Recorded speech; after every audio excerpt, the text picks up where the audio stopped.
Grâce à Verlingue et en partenariat avec Verlingue, nous avons mobilisé des experts et des praticiens d'entreprise pour essayer de faire un point sur la réalité de ces fameuses autoconnectées. Alors il y a des annonces dans tous les sens, des évolutions technologiques, mais il s'agissait de voir en particulier où on en est quand on descend à hauteur de l'entreprise. Alors on voit qu'il y a une vraie mutation technologique qui est liée non seulement aux équipements de la voiture, mais surtout ensuite à l'exploitation que l'on peut faire de ces données, parce que derrière les solutions, les nouvelles technologies qui sont embarquées dans les voitures, il y a tout un flux de data qui peuvent être exploités, analysés et ensuite exploités. On voit que derrière il y a des vrais enjeux, parce qu'il ne s'agit pas simplement de jouer sur la maîtrise du véhicule ou sur l'utilisation de celui-ci ou l'optimisation des coûts liés au véhicule. Il y a un vrai enjeu qui est notamment majeur lié à la prévention, à la formation.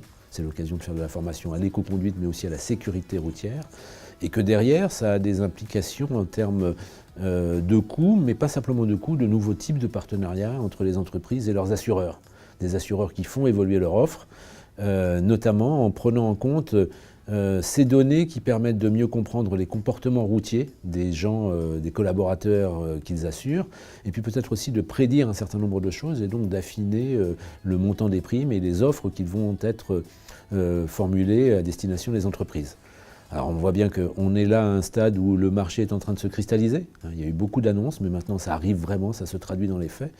Et on sait que l'évolution n'est sans doute pas terminée, parce que derrière il y a la voiture autonome, il y a les premières expérimentations qui sont menées sur les routes. Ça a vraiment commencé à se traduire en expérimentation concrète cette année.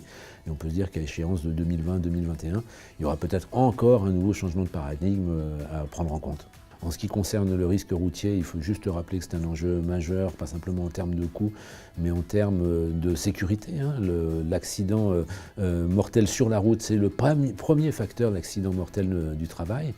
Et au-delà, on voit là-dedans toute la complexité de la tâche du risque manager qui doit intégrer les nouveaux enjeux technologiques et puis ensuite en parler aussi bien avec le gestionnaire de flotte qu'avec le directeur financier, qu'avec également la DRH si les choses se passent mal. Qui doit avoir une dimension, une démarche très pédagogique, et c'est pour ça que peut-être plus que jamais, si on reboucle sur les enjeux globaux qui concernent les risques managers, plus que jamais ça doit être un interlocuteur stratégique pour la direction générale de l'entreprise. Donc c'est un métier effectivement qui est de plus en plus complexe, qui est de plus en plus subtil aussi, mais les enjeux sont massifs, majeurs.